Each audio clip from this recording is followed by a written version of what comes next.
Direct films అచ్చిరాలేదేమో చెర్రీకి. Bumper hit కోసం తెగ కష్టపడుతున్నాడు. బ్రూస్లీ తర్వాత జాగ్రత్తగా అడుగులు వేస్తున్నాడు.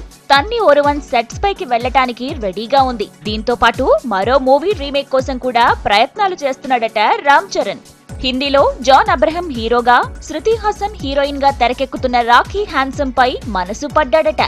ఈ మూవీ మార్చిలో రిలీజ్ కాబోతోంది. అయితే ఈ స్టోరీని ఇప్పటికే వినేశాడంట చెర్రీ. అందులో హీరోయిన్ గా నటిస్తున్న శృతినే చెర్రీకి చెప్పిందట, మూవీ స్టోరీ సూపర్, చాలా బాగా వస్తుంది, తెలుగులో రీమేక్ ఎందుకు చేయకూడదు అని చెప్పిందట. శృతి లైన్ కు ఫిదా అయిన చెర్రీ ఇప్పటికే వాటి హక్కుల కోసం ప్రయత్నిస్తున్నాడట. ఇది వర్కౌట్ అయితే 2 రీమేక్ మూవీస్ ను వెంటనే తెరకెక్కించి 2016లో 2 మెగా మూవీస్ తో అభిమానుల్ని అలరించాలని ప్లాన్ చేస్తున్నాడట.